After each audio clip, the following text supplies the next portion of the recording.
నెల్లూరు జిల్లాలో విషాద ఘటన చోటు చేసుకుంది. కలిగిరి మండలం బొమ్మరా చెరువు గ్రామానికి చెందిన ఆత్మకూరు చిన్న మృతితో గ్రామంలో రోదనలు బామిన్నంటాయి. కూలి పనుల కోసం హైదరాబాద్ వెళ్లిన చిన్నద తిరుగు ప్రయాణంలో జరిగిన బస్సు ప్రమాదంలో ప్రాణాలు కోల్పోవడం హృదయ విదారకంగా మారింది. ఈ వార్త కుటుంబ సభ్యులకు చేరగానే ఒక్కసారిగా గుండెలు బద్దలయ్యేలా ఆర్తనాదాలు వినిపించాయి. మృతుడు చిన్నకు భార్యతో పాటు 5 కుమార్తెలు ఉన్నారు.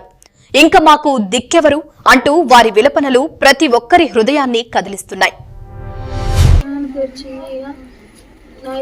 నైట్ ఫోన్ చేసింది మా నాన్న వస్తానని. తర్వాత ఇవి ఫోన్ చేయగా స్విచ్ ఆఫ్ అని వస్తుంది. మేము 5 ఆడపిల్లలు. మీ నాన్న ఎప్పుడు వెళ్ళాడు? ఇప్పుడు నైట్ వస్తున్నామని చెప్పి ఫోన్ చేశారా? నేను సాయంత్రం చేసింది, వస్తున్నా ఊరికి ఫోన్ చేసింది. తర్వాత నైట్ చేస్తే ఫోన్ స్విచ్ ఆఫ్ అని వస్తుంది. ఉదయం నుంచి చేస్తూనే ఉంది, స్విచ్ ఆఫ్ అనే వస్తుంది. నైట్ మీకు మామూలుగా ఎన్ని గంటలకు ఫోన్ చేసిండ్రు, మేస్త్రి చేసింది. అమ్మ మీరు మీ నాన్న వచ్చే బస్సుకి కాల్ పోయినట్టు ఫోన్ చేసిండ్రు. చాలా మంచివాడు అన్న. తాగుడు ఈ కూడా తాగడు. కాకుంటే ఏంటంటే దేశం నుంచి వచ్చినప్పుడు ఏదన్నా పిల్లకాయల కాడికి వచ్చి ఏదైనా కూర తెచ్చుకొని మాంసం తెచ్చుకొని తిని తాగుతుడు. కానీ ఏంటంటే జీవనాధారం అతనే.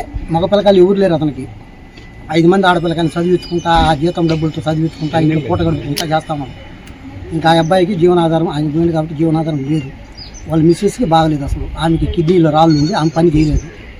కిడ్నీలో రాళ్ళు ఉండి ఆమె నెలకి ట్రీట్మెంట్ తీసుకుంటుంది. నెల్లూరు పోయి ఆ నారాయణ హాస్పిటల్కి ఎక్కడికో పోయి తీసుకుంటుంది.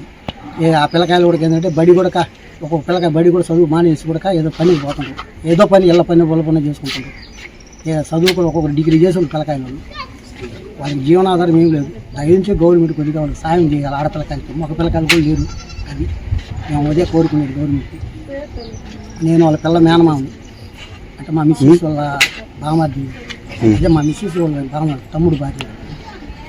అది దయచేసి వాళ్ళకి గవర్నమెంట్ సాయం చేయాలి. అది చెప్పన్న కొద్దిగా బాగా రాయండి.